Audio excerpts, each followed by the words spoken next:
Friday Night Racing on Off the Ball. Brought to you by Horse Racing Ireland. Love every racing moment. Visit hri.ie. Yes, indeed. You're very welcome along to Friday Night Racing. It's Ger here with you every Friday afternoon at 3 o'clock across all of Off the Ball social channels. So you can get us youtube.com, facebook.com or twitter.com/Off the Ball. We also obviously broadcast every Friday evening live on News Talk Radio on the Off the Ball show as well. Friday Night Racing is brought to you by Horse Racing Ireland. Love every racing moment. Visit hri.ie or check out the Twitter account at HRI Racing, and the hashtag is every racing moment. Our guest this week is Paul Townend. Paul, how are you getting on? Hi, how are you? I'm good, thanks. Johnny Ward is with us as well. Looking well there, Johnny. Outdoors for us today. What's going on? I'm actually indoors, but yeah, it's been, as much as it's a horrible time in Ireland, I can't remember weather quite like it in April. It's just a shame that we can't do much about it, but it's been some weather, all right? Yeah, it's been sensational. Paul, how has your lockdown been going for you so far? Yeah, we're keeping as busy as we can here. You know, it's strange. It's difficult for everyone, I suppose, to try and come up with things to do, but we actually just moved house before Christmas, so there's plenty to be done around the place, and we're making up for lost time. A little bird told me you might have bought some calves to keep yourself busy, just keep your hand in. We have a couple of calves out the back, all right, yeah, to something to keep us occupied. I don't think we're going to get rich from it or anything like that, but it's look, I grew up on a farm at home, and it's nice to have a bit of livestock around the place. What type of farm was it growing up? Was it always livestock? Yeah, we did, and Dad obviously trains a few pointers as well. So it's nice to be out in the countryside again. And I don't know what I'd have done if I was stuck in a housing estate during this lockdown, to be honest. Was there inevitability about you getting into becoming a jockey, or were there loads of other different aspects of your family's business life that you could have actually gone down? I'm wondering, like, was it obvious to you as a kid that this was what you were going to end up doing? Very much so, yeah. All my family were in racing. My first cousin, Davy Condon, was obviously a very successful jockey as well. And from as long as I can remember, I was able to ride horses and ponies. So it's all I ever wanted to do, and thankfully I'm living out my dream.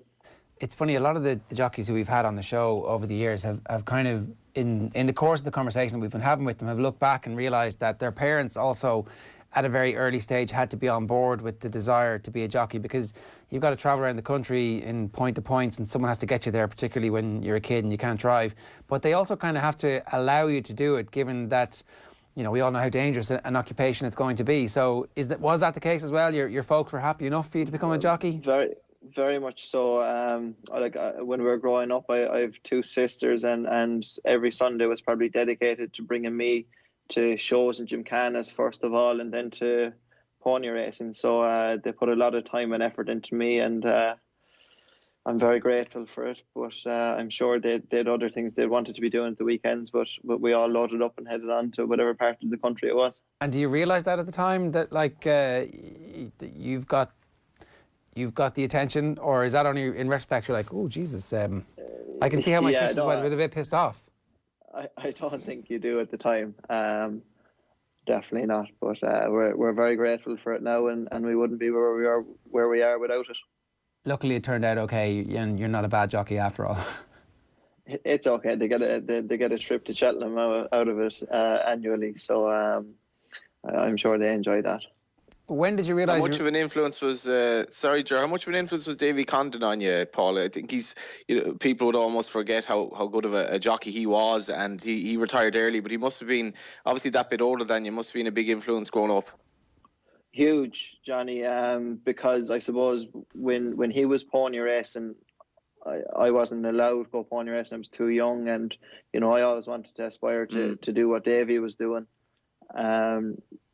You know, he was attached to the Willie Mullins stable when I started there, and he got me in there. So even when I moved out of home, I was able to move in with him, and it worked out very well for me.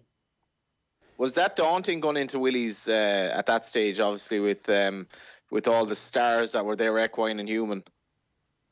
Look, it was a privilege for me to go in there, I suppose. I went up there for a couple of holidays, we'll say summer holidays and breaks like that first. So gradually introduced to it, but no, it's a massive operation. It is now, and it was then. Hedge Hunter was probably the standout horse when I started there, along with Holy Orders. That's interesting. So you've never actually been in another yard for any kind of significant amount of time. Like, your introduction to this is straight in at the elite level. But like, notwithstanding that, like Hedge Hunter being a star, it's obviously exploded since then. It's kind of gone to an entirely new level in the time that you've been there. Yeah, it's growing every year, and you know, he's going with the times and trying to improve every year as well, which is very important. So no, it's a very different place to when I started, but it was a very big place when I went there as well first. What were you doing when you got there the first kind of summer, and like the first couple of times? Do you remember your first introduction to this whole place? And do you remember the first time you meet Willie? I do, yeah, very well.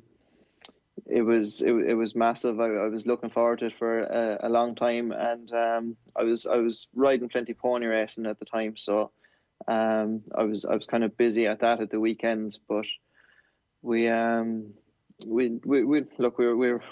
lucky because Davey was there, and we had family connections there, and he kept an eye on us. So no, it was a privilege to get in there, and something we look forward to for all our holidays.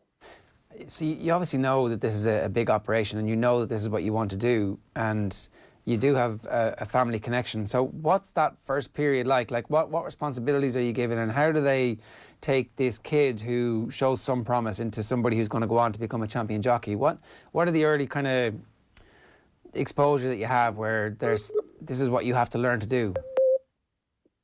Yeah, I suppose you start at the bottom.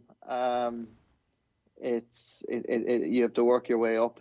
When we got there first, we were, you know, we're as I say, we're at the bottom of the pile, and you just have to work your way up. Keep your head down, your mouth shut.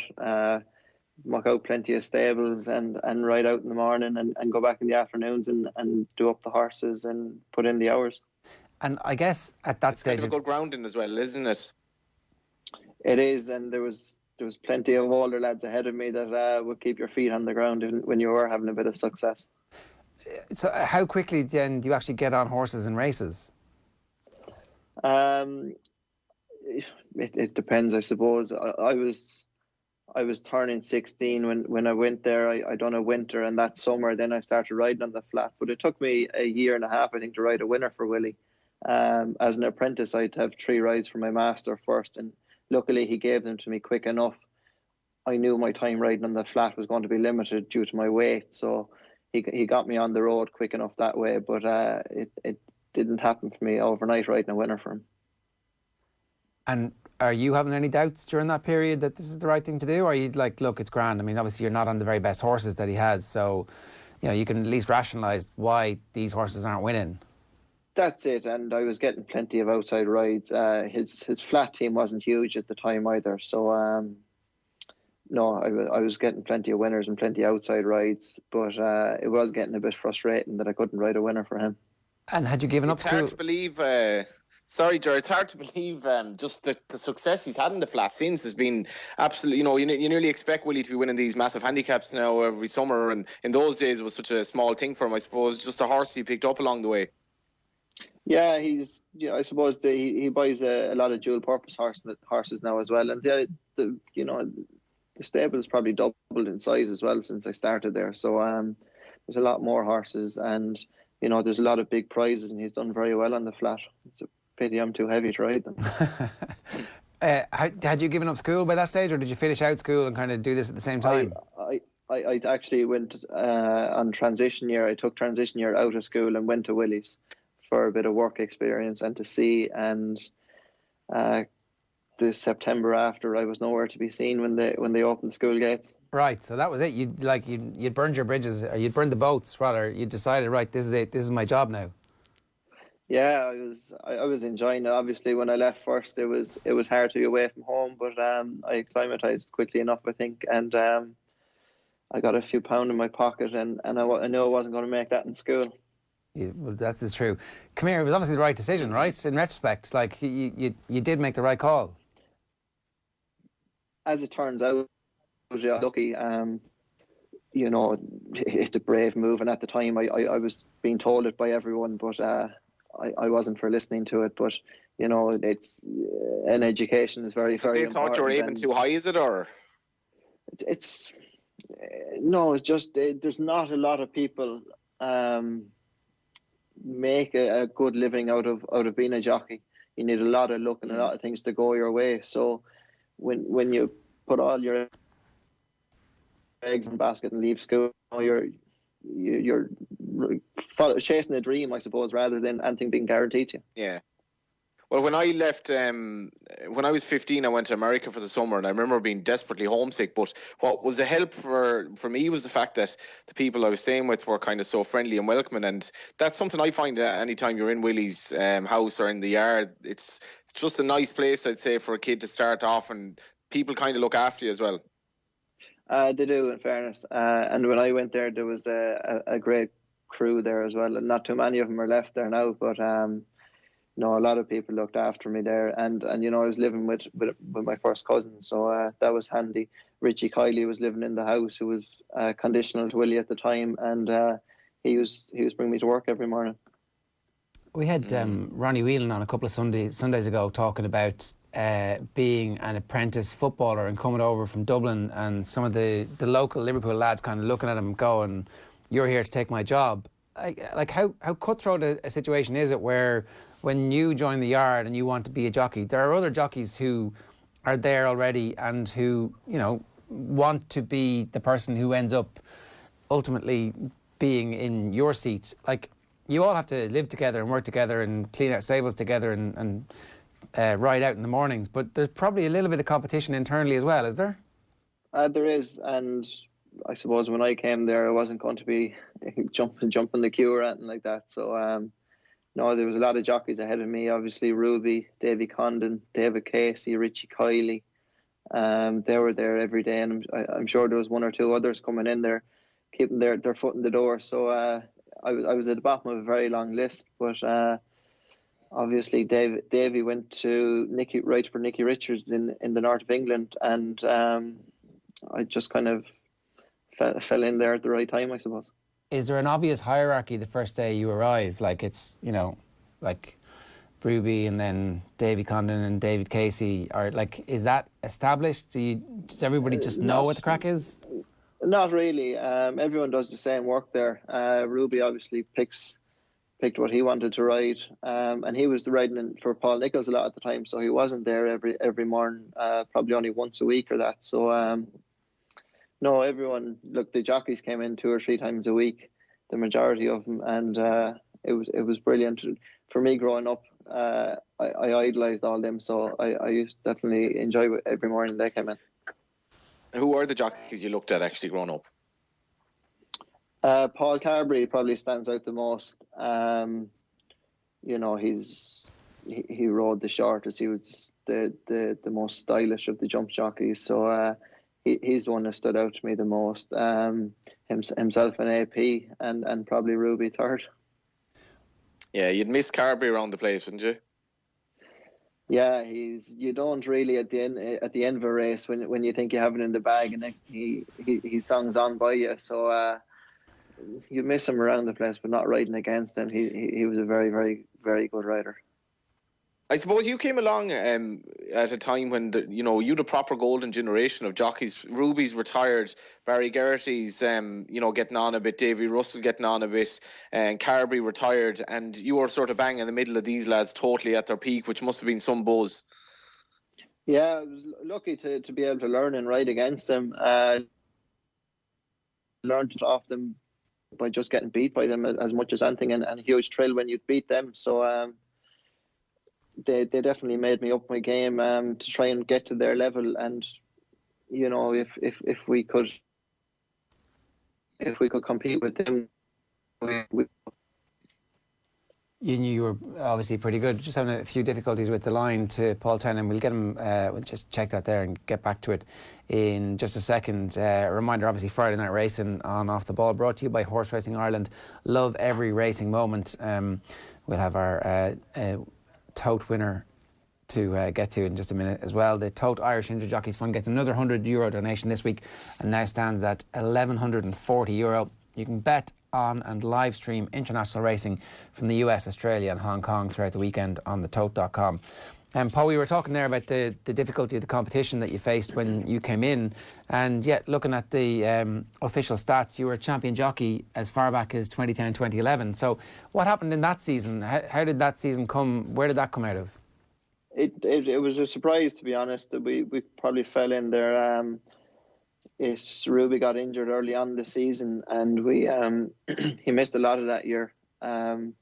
We fell in for a lot of good rides, and we racked up a lot of winners early. So towards the end of the season, Hurricane Fly, I think, was going to Cheltenham for his first year that year. Ruby rode him over there, and Willie promised me he'd do what he could to make me champion jockey. When something like that happens and you realise that you're able to compete with the very best in the country, and as Johnny says, there is that hierarchy there where it's a golden generation. Was it frustrating being behind Ruby for the years after that, or was that just like part of your career plans? This is coming a little bit early. I know my time is coming down the road. No, Ruby was always going to be first jockey there. I just knew I had to make the most of the time I had when he was injured or away. So I was never going to pass him out, and I knew Willie's was only getting bigger, and he was going to have to run a lot of horses in the bigger races, and it was never going to be an easy decision for Ruby which one to pick. So I guess I'm thinking you never thought about leaving to go somewhere else in the hope of becoming champion jockey. The best thing for you to do was to have access to the best horses and to see what was going on in Willie's Yard and to be part of the biggest team in racing. Yeah, and you're putting yourself in the best position then to ride winners. You're riding good horses every day. Your confidence is up, and when Ruby had the bit of misfortune, I was lucky enough to be able to step in and be number one for a period. Yeah, because you were 8 years, we'll say, between winning that title and Ruby retiring, which it's very unusual that a second jockey would win a jockey's title and then just be expected to kind of wait in the wings. But I guess you were no fool in that you knew there was a day when Ruby would retire, and hopefully in one piece, and you would be there as you had this season to pick up the pieces and win back-to-back titles then again. Yeah, like every year he was around, we were lucky enough to ride plenty of Grade 1 winners. When we done the figures at the end of the season, there were profitable years for us as well. And I was never really offered another job, to be honest. I went to Rebecca Curtis's for a little while, and I thought it was very good for me to ride in England a good bit and familiarise myself with the riders over there along with the tracks. But can you explain that? Financially, it wasn't going to benefit me leaving and going anywhere else. When you say that you were kind of familiarising yourself with the riders over there, what was the thought process there? Yeah, there's just a very different style of riding in England, and anytime we go over there is generally Cheltenham or Aintree, where it's so competitive. But you can get to know the traits of riders and be able to half second guess what they're going to do in a race. So to be riding with them a little more regular was a big benefit. That's something you wouldn't hear that much of, that you're kind of half spying on the opposition as well, just to maybe get a little edge and anticipate what's going to happen in a race. Yeah, it can't help. It can't be a bad thing, I think. We ride against each other in Ireland, and you ask any of the top main riders here, they'll have a fair idea where someone's going to start on a day-to-day basis in a race and what they're going to do. So the more you can study that and the more homework you can do going into a race, you're giving yourself the best chance. It's interesting as well, just to recall the Cheltenham sort of media day that we had before Cheltenham this year in Willie's Yard, and it was coming towards the end of maybe an hour-long kind of conversation with all the journalists in the room, but you came up then in terms of some English journalists asked about you, and Willie was very much full of praise for you, and I think made it quite pointed that he was really giving you the back and going into Cheltenham. And do you notice stuff like that as a jockey? Because obviously you're only in your infancy in the top job there. You definitely do, because when someone like that has confidence in you, you can only grow in confidence yourself. If you're going in there trying to please them and thinking, what are they going to think of me? It's taken away from your focus on the job. I went to Cheltenham full of confidence from riding plenty of winners here and knowing I had the backing of the owners and trainers in the yard. Are you a better jockey now than you were 3 years ago, even than you were this time last year, just before Ruby retires? Like, because everybody knows you're now the number one jockey, and as you've just talked about there, does that confidence alone, is that enough to make you a better jockey? I think so, and I hope I can get better. I hope I can learn from the mistakes I made this year going forward, and learn every year. I think that's the main objective of every jockey, is to build on the season before. You're going to make mistakes, but try not to make them again. What practical things can you actually do to influence that? I'm a big believer in going through races and form and making a plan. I like to have an idea of what the opposition are doing in every race, not just the big ones. So I like to do my homework, and then at least if I do make the wrong decision in a race, there's a reason why I've gone and done what I've done. Yeah. What mistakes come to mind this season from you? Oh, loads of them. How much time have you got? Like, that's the thing. You wouldn't. I mean, nobody cares who won. Nobody cares about any jockey in the race apart from the winner, and you never get the top ride for coming second. But did you feel that you did leave room to improve the season? I think if you don't believe that you can improve, you're only fooling yourself. There's no two races the same.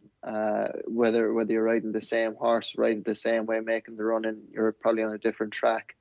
You have to factor all these things into every race and treat every race differently. And even winning rides, you can take something from it that you could improve on.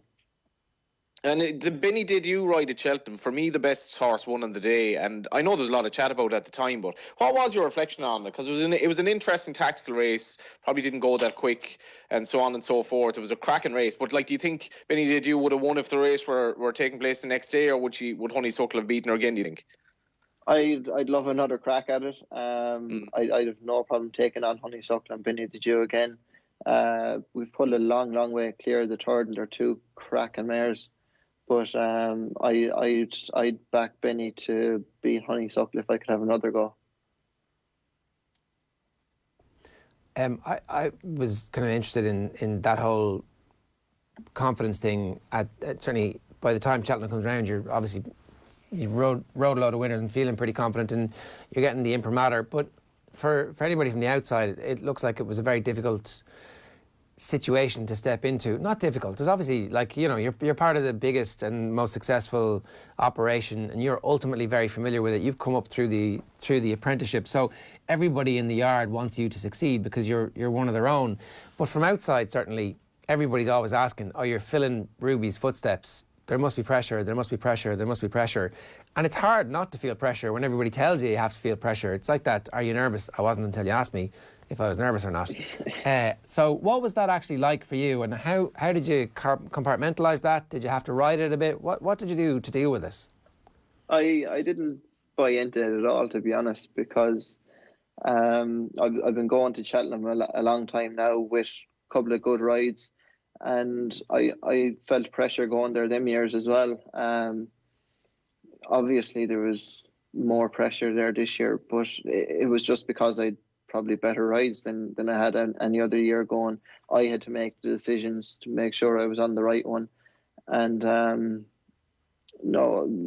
knew Willie was going to stand behind me in what I'd done, and I just had to take every race as it came. That's Cheltenham specifically. I guess I was kind of asking about even the start of the year. So it's literally this time last year when Ruby gets off the horse and says, "Right, that's me, I'm done," and you immediately become the number one jockey in the Mullins Yard. Was there pressure at that point, even kind of when the season started, for you, like, okay, I need to be the new dominant rider here. Everybody needs to be looking at me when the race is starting, and I'm the one with the target on my back. Was that pressure at all? Not really, because of the way the season before had gone. Ruby had kind of stepped back. He missed a lot of it through injury again early on.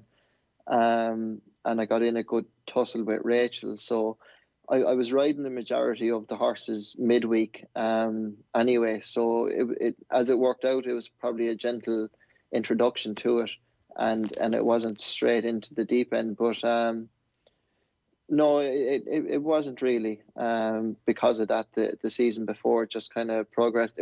When it happened in the middle of Punchestown, we were in the middle of the festival, and we didn't have time to kind of grasp what had happened. So no, I suppose going to France then and winning the French champion hurdle there was the first grade one when we had time to think about it, and Benny went and won that, so it was a good start. And do you remember the relief after that race, or the joy? What was that kind of mixture of emotions? It was a brilliant day, a race I always wanted to win, and it was kind of the monkey off my back, so I could relax a little bit after she had won, and it was the middle of the summer, so it wasn't as hectic and as busy here with big races. I guess from the perspective of the outside world, we're looking at this handy narrative where one of the greatest jockeys of all time in Ireland retires. For you, you're looking at this as your opportunity to fulfil all the potential that you've shown over the last decade, and it's been a gradual ascent. It hasn't been like one day you're nobody and the next day you're the number one jockey. It was like you were absolutely ready for this. Yeah, I suppose I've been waiting, and I've got a taste of it for so long that I was waiting for it and eager to get it, and that's why I thought this season was very important, that for me personally to try and be champion jockey, because when I walked out of Punchestown last year, I could look forward to the season just gone, and you know, I was in the position to set my eye on the title, and it was something I could feasibly work towards. Which ultimately you end up winning. I know it's not the circumstances you would have wanted it. I think tomorrow, or maybe even today or tomorrow, you would have been officially handed at Punchestown. This is Punchestown week for anybody who's kind of lost what the time is. We've been telling everybody the day of the week and the month of the year. Anytime we've been on air recently, just as a public service announcement, because everybody's forgotten about it. But it is Punchestown week this week, and you should be getting the trophy and celebrating. Are you able to in any way separate what's happening in the real world and kind of at least acknowledge the fact that you did put yourself in the position to be champion jockey, and in the record books forever it will always say Paul Townend is champion jockey this year? Yeah, I'll take it whatever way I get it. It would be nice to be able to celebrate it in Punchestown, but obviously that's out of our hands, and luckily enough we were in front when we had to pull stumps in Clonmel. So you'll celebrate something this week, I hope. You'll be able to enjoy it. Maybe on a Skype call like this with a couple of friends or something, but no. What's it like as a jockey at the moment, Paul? It's very What's it different. like as a jockey? Yeah. I'm not doing much riding out. I'm probably in there once a week. You know, we're kind of sitting around twiddling our thumbs a little bit, but I think this time can be used valuably to just heal your body and try and just charge the batteries again. I suppose it's time that we don't normally get when we're not injured and don't have to be racing, so we can just try and fix up the couple of knocks we picked up during the season and be ready when it comes back. That's an interesting point, because I suppose it must be a little bit unique in that racing literally never stops. There's about 2 days a year there's no racing on. So do you find that there is a benefit from being able to recuperate when you're not injured, as you say? Yeah, it was lovely for a couple of weeks, but I wouldn't mind getting back at it now.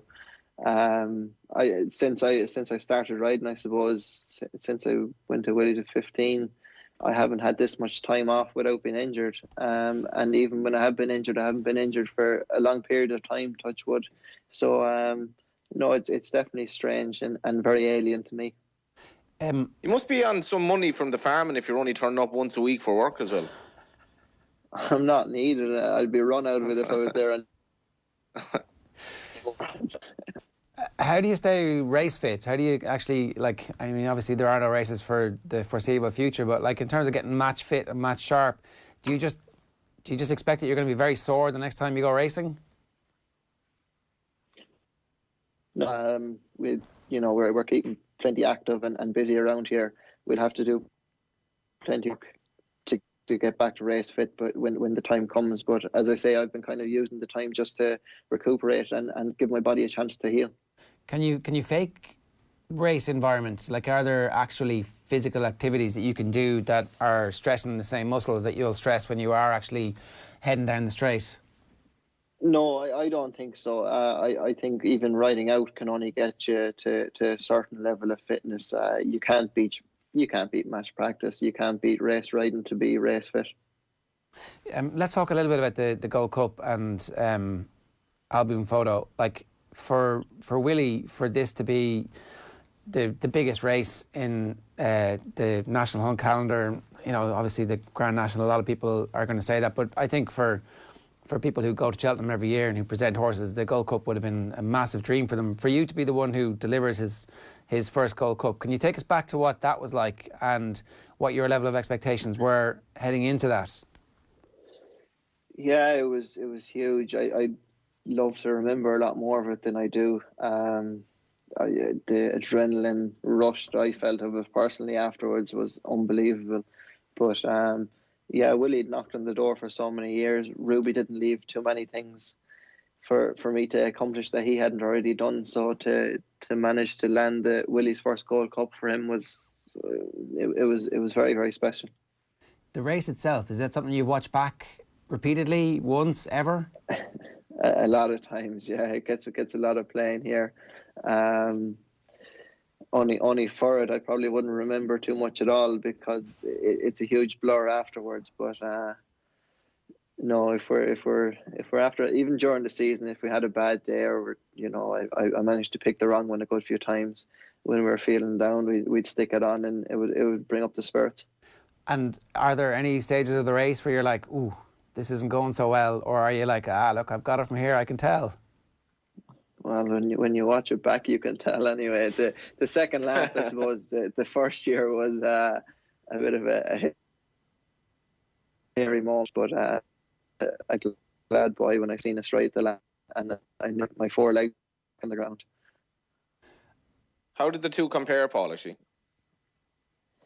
Race-wise, completely different. Afterwards, a lot more pressure going into this year being the reigning champion. We kind of snuck in under the radar a bit for the first Gold Cup. We quietly fancied him ourselves and made a case for him, but he was the talking horse going into the race this year, which brought a bit of more pressure with it. But no, he duly obliged, and I suppose as the week went on, it was slow to get going, but I knew we had him, the ace, left in the pack for the last ride of the week. The album photo story for yourself is obviously incredible, really, because without obviously wanting to necessarily bring it up, when he was a novice at Punchestown, you probably had, I suppose, it was your worst kind of moment in the saddle, but something that, like, you did treble, I think, the following day, hadn't you, after? Was that the Punchestown of 2 years ago? Yeah, sure, probably wasn't my greatest moment in the saddle anyway, but no, it happened, and it was good to repay the owners, especially for standing by me after making that mistake, to leave me ride the horse, and it's only sport can kind of make them stories from such a low to 2 Gold Cups being such a high. How down were you that evening? And also the fact that Willie, I remember you saying the following morning, Willie and the lads, they were taking the piss out of you basically straight away. That was their means of dealing with it and seemed to work as well. It did, yeah. No, it was a long, hard night. A night I don't want to experience again. But I had some very good friends close to me, my girlfriend and my family at home on the phone. So we managed to get through it. The yard was a daunting place to go in to meet my friends even the next morning. So Punchestown was very daunting going in there. And we were lucky enough to ride a treble and just to try and put things right. And quite a nice reception from the crowd as well. Very much so. To be fair to the racing public and the racing family, I suppose, they were very, very supportive. And, you know, I wasn't on my phone for a few days at the time. And when I did go back onto it and open it, there was nothing but supportive messages and very positive things from the people in racing. Do you know what happened? Like, do you know, when you look back on that, do you go, I see what happened there, or I understand now why that happened? No. You know, it's happened, and I try to put it behind me, and I haven't watched it a whole lot, to be honest. It's funny how in sport you kind of need to have these downs because it levels off the ups as well, like the ups and the highs of your career, and there's obviously going to be loads more of them whenever we get back racing. But like the thing we talked about earlier on about becoming a better jockey, sometimes you do need setbacks, and sometimes you need to understand exactly what your support network is, who are the people you can trust in times of crisis, how to deal with these types of setbacks. Like, in retrospect, you know, nobody wants to go through that. You know, it's a sport too, and you know, although it's very, very important, and you know, it's professional. You know, it was a human error, and it was still outside the back door. You know, I've unfortunately experienced things in my life that have come in a lower point, I suppose, in a personal way, but you know, I was able to go out and rectify that tomorrow. So it was outside the back door, as they say. So it you know, it happened, and it was a low. I don't want it to happen again, but worse things can happen in life. 100%. Are you referencing also the fact that your mom passed away when you were quite young? Yeah, you know, and people go through a lot of things like that in life, and you know, that was pointed out to me that evening by a couple of people, and it was hard to listen to at the time, but when you think back on it now, it makes a lot of sense. And does this all make you better at dealing with success? Like a lot of people who, again, you know, you don't seem like the type of person, but a lot of people who wait for their chance when they get their chance aren't actually equipped to deal with the pressure that comes with it, the celebrity that comes with it, the extra success. Is this and all the rest of it all leading up to the point where you can win a Gold Cup, and it's not nothing to you, but it's not the thing that's going to drive you off the rails either? I suppose they're levelers, yeah, and racing in general is a great sport to level you. Last year, when I won my first Gold Cup, I was on the floor above and down Royal the next day. So that the racing itself will bring you down to earth. But I try to keep myself as level as I can. I obviously enjoy the big days, but I try not to let the bad days get me down too much either. I try to stay on as level a field as possible. One last thing I wanted to ask you about, and kind of just tease out a bit, and it's your relationship with Willie. When obviously here's somebody who you've been involved with now for such a long time. You're kind of still a child in many respects when you go there, and you become a man under his tutelage. And as you said, there wasn't that much left that Ruby had left for you to accomplish as a first, and yet here you are winning a Gold Cup on this horse, and it's an amazing story. Do you have any recollection of your time with Willie in the immediate aftermath of that, or is that all an adrenalised blur as well? Yeah, it's all a huge blur. I think I could have said to him he'll have to ask me later about it or something, or I'm not sure. But no, it was huge, and as I say, it is a blur, and again this year is a bit the same. I was going to ask, because the first year was a blur and you're a little bit under the radar and it's happened. I was assuming the second year you'd be like, I'm taking all of this in now. Everybody calm down. What did you say to me there? I'm going to remember this for later on. I done my best to, but you know, when you walk down in front of the stands there, it's very hard not to get caught up in the moment. When you get to the bottom of this chute, you meet the stable staff there, and just to walk up back into the parade ring, the volume up from the crowd and the atmosphere, it's, you know, it takes over, to be honest. As much as you try to take it all in, I'd love to do it again. And what is that relationship like with Willie after all these years? Good, yeah. Look, he's the boss.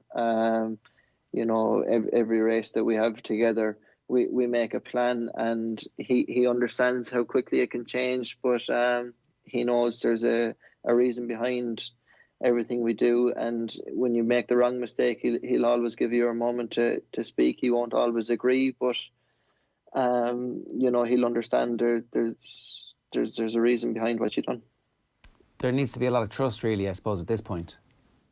It is, and Willie's a very fair man, and like you said, when I went there first, he looked after me very well, both in work and out of work, made sure I was okay, and took good care of me. And that's a loyalty, obviously, you've managed to repay in spades now. Hopefully we can continue to do that. I've been very lucky that as we said, I've only had one job in my life, so hopefully I can hang on to it for another while. So what's next? I mean, that is the question. Obviously, we see jockeys going on into their late 30s, early 40s at this stage. That's your ambition, it sounds like, at this stage? Yeah, I hope I'll reach 30 first and work on from there. But the next time we go back racing, we're all back to zero for the season again. So I'd love to be champion jockey as many times as I can, and along with that, I'd love to ride as many big winners as possible. Do you think about life after racing? Like, I know it's a few calves to keep you busy while they're in lockdown, but like, do you feel like you have to develop that outside life so you can, when you're focused on racing, you're just focused on racing? Or are you one of those athletes who at the moment is in the absolute sweet spot of your career where there is nothing in your life that's important but racing? I've tried to have a think and see what the future will hold beyond racing, but no, at the moment I'm pretty much stuck in the racing bubble, and I haven't come up with anything. So no.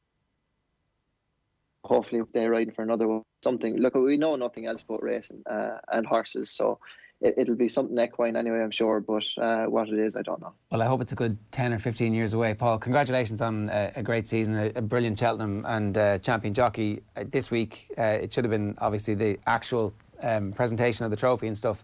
So whatever your celebration is, enjoy it, and thanks a million for joining us this week. Thanks, Paul. No worries, thank you. That's Paul Townend there, giving us some thoughts on his season racing and his career up to date. If you want to get in touch with us, of course, you can text the show on 53106, or you can always just tweet us or leave a comment on the YouTube or Facebook streams, and we'll get to them as well. My thanks to Johnny for being part of the show this week. That is another Friday Night Racing in the books for you. Friday Night Racing brought to you by Horse Racing Ireland. Love every racing moment, and you can use that hashtag every racing moment to leave a comment with those guys as well at HRI Racing on Twitter. We'll see you next week. Best of luck. Friday Night Racing on Off the Ball. Brought to you by Horse Racing Ireland. Love every racing moment. Visit hri.ie.